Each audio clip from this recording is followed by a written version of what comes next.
Hey, salut et bienvenue à cet épisode de Laisse-moi te dire. Aujourd'hui, ce que je trouve cool, c'est les défis de l'année bissextile.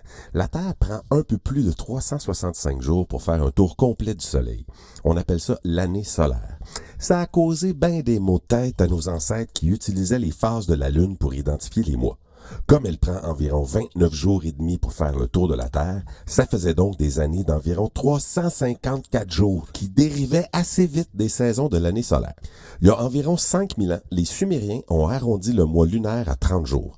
Ils se sont donc retrouvés avec une année de 360 jours. Quand les Égyptiens ont adopté ce calendrier-là, ils se sont rendus compte qu'il manquait au moins 5 jours pour compléter une année solaire. Ils ont donc ajouté des jours de party à la fin de l'année. Trop cool! C'est aussi les Égyptiens qui ont établi le besoin de l'année bissextile 300 ans avant notre ère.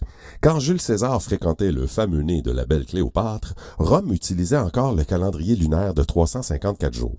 À ce moment-là, en 46 avant notre ère, l'année romaine avait dérivé des saisons d'environ 3 mois. Donc, en instaurant le calendrier julien, inspiré du calendrier égyptien, César a décrété une année de 445 jours. Cette année a été baptisée l'année de la confusion. Vous connaissez le concept de l'année bissextile, puisqu'on a un 29 février à chaque 4 ans. Mais vous saviez peut-être pas qu'une journée aux 4 ans, c'est trop. Parce que l'année solaire n'a pas 365 jours et quart, mais plutôt 365,2422. Donc, en 1582, le calendrier julien avait déjà décalé d'une dizaine de jours. Le pape Grégoire XIII a donc demandé à des mathématiciens et des astronomes de rectifier le tir. Ils ont conclu qu'il fallait enlever une année bissextile à chaque siècle, sauf ceux divisibles par 400. Donc, l'an 1600 a gardé son année bissextile, mais pas 1700, 1800 ni 1900, mais on l'a eu à l'an 2000. On devait aussi rattraper la dizaine de jours perdus, et donc, le lendemain du jeudi 4 octobre 1582, on est passé au vendredi 15 octobre 1582. Mais ce nouveau calendrier n'a pas été accepté partout en même temps. Par exemple, l'Angleterre anglicane l'a fait juste 70 ans plus tard.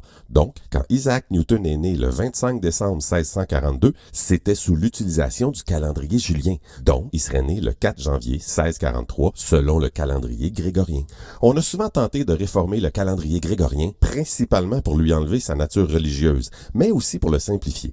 Après la Révolution française, la Première République adopte un calendrier décimal, un peu comme le système métrique, avec des semaines de 10 jours, des mois de 3 semaines, donc 30 jours, et 5 ou 6 jours complémentaires à la fin de l'année. Mais quand Napoléon impose sa religion d'État au début du 19e siècle, on revient au calendrier grégorien. Au 20e siècle aussi, d'autres tentatives se sont pointées, dont une étude menée par l'ONU, mais elles ont toutes fait patate. Alors, on continue d'utiliser un calendrier qui compte les années depuis la naissance de Jésus-Christ, ces années ayant 52,14 semaines, des mois de 4,33 semaines en moyenne, qui ont 28, 29, 30 ou 31 jours, et qui portent des noms de dieux et empereurs romains. Mais ces noms seront le sujet d'une autre capsule, tout comme le fait qu'il y a aussi un concept de seconde bissextile qui est pas mal plus compliqué. Je m'appelle Mad et j'espère que cet épisode de Laisse-moi te dire vous a plu et vous aura préparé à l'an 2100 qui ne sera pas bissextile.